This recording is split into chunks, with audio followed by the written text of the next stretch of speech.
welcome in to TalkFCB and welcome back here to the channel, guys. And today marks the end of Barca's pre-season. It's our third game. It is our third win, winning in the Joan Gamper over Elche at the Camp Nou. And certainly pre-season itself, I think 3 wins. I think we've been pretty solid. I think we've seen some improvement, particularly going forward there. We have looked very good. But actually in today's video, we're not just going to be talking about the game, because this game for me, it was overshadowed way before it kicked off by the absolute idiots in charge of our club. We're going to be talking about Bartomeu and Riqui Puig's situation in its entirety.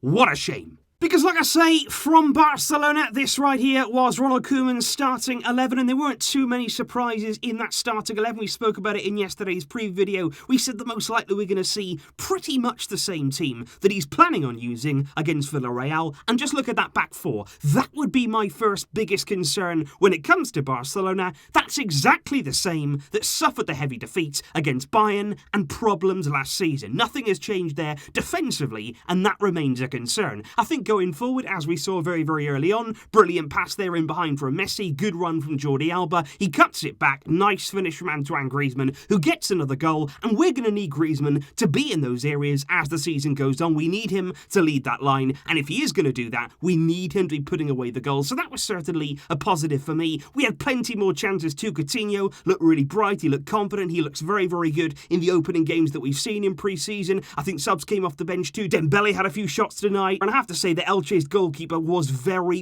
good in this game. But like I say, before the game, and this is what really annoys me about the board, this is why I hate them, and I don't use that word lightly because it's a strong word, but I honestly hate them. Not just because of the bad decisions, not just because of all the rest of the stuff they do every single season. The one thing they do, they find a way to take all of our enthusiasm away. They find a way to just take that positivity from us fans, and that's not fair. That is not fair that they have been continually allowed to do this. Week in, month in, year in, season in, every single time there's a bit of hope. There's a bit of optimism. There's a view to the future. We got some good young players. No, they've got to step in. They've got to ruin that.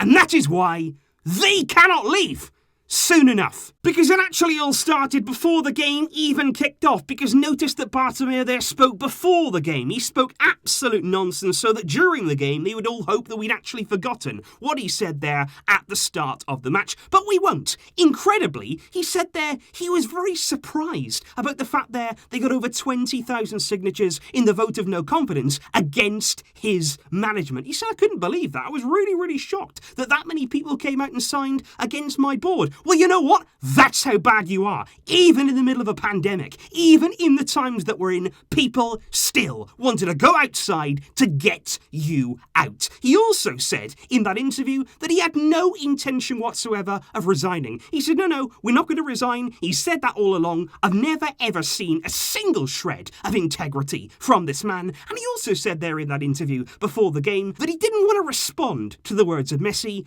because he didn't want to get in a confrontation with him. He didn't want to cause there any problems, like you have a leg to stand on, like you even have an answer there to anything Messi said, because you don't, because everything, and I mean everything that Lionel Messi said, everything that he's experienced over the summer and that he published there in that interview, it is spot on. This leadership has no clue, it has no plan, and it is a disgrace. Thankfully, it is coming to an end. The question is, of course, will it come in time for Riqui Puig? Because we've all heard the rumours by now. We've all got extremely angry about what we've read about Riqui Puig. I'm going to talk about that in just a moment's time. But it was actually clarified, or I say clarified, but before the game, in that same interview, Bartomeu there was asked about Puig, asked about his future, and he said, don't worry, after the game, Ronald Koeman will explain the situation about Riqui Puig because it has been exaggerated. After the game, Ronald Koeman interviewed immediately after the game had finished. Was he asked about Puig? No. Did he talk about Puig? No, he didn't. Does anybody inside this club know what's going on? Does anybody talk to each other? Is there any communication? Or is it just one person passing it off to the next, passing the responsibility, and nobody actually taking any ownership? Because according to the Spanish media, Ronald Koeman does not count on Riqui Puig, and the club want to sell him in the final weeks here of the transfer window.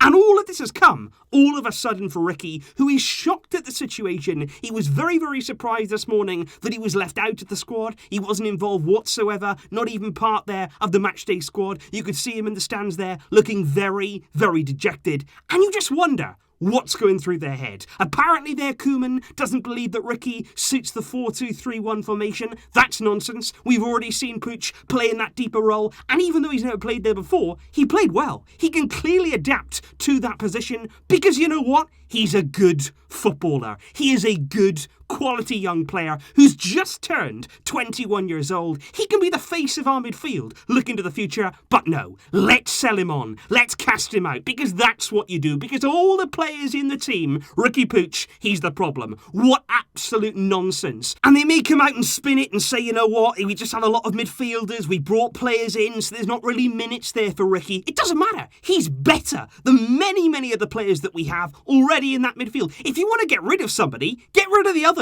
Simple as that. Riqui is a player who we should be counting on, and under no circumstances should he be leaving this club. And what I would also say is, to Riqui himself, don't leave. Whatever they tell you, do not let this become another Arthur Melo situation. You know full well the board's time is coming to an end. You also know full well that in the next board, we all know that Ronald Koeman probably won't survive. Victor Font has already said, Koeman is not going to be my coach. It's as simple as that. The decision has already been made. So if I was Riqui Puig right now, I'm thinking, you know what? I'm not going to pass up this opportunity. He's waited and waited and waited for his chance. And I know it's been a long time. And I know he's had to sit through a lot there. He was only given a glimpse of action there from Quique Setien, really for the first time in the first team. But please, just sit tight for a few months longer. Stick it out. Even if you're not going to be playing, that's not ideal. We know that. But it's better than giving up your future at this club, because he can be a big part. We all know that. We've all seen him. We all know the quality. And we know the way that he fits a true Barcelona team.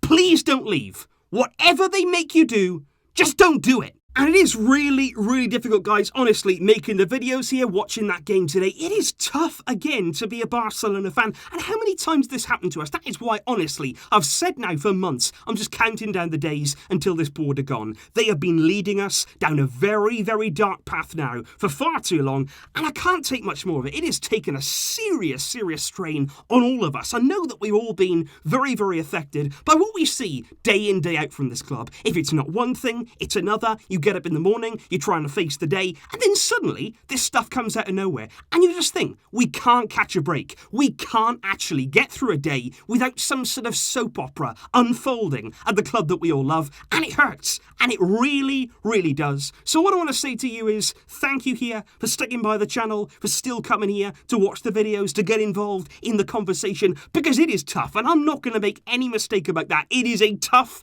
time for us right now. But as always, we will get through it. I hope that Riqui can come through this too. He's a player that I admire. He's a player that I love watching. And I want to see him in a Barcelona shirt for many, many years to come. Please do let me know your thoughts in the comments down below. What do you make of this entire situation? Keep it together and keep it strong, even though it is tough. I will see you soon. But until next time, as always, Visca! El Barça.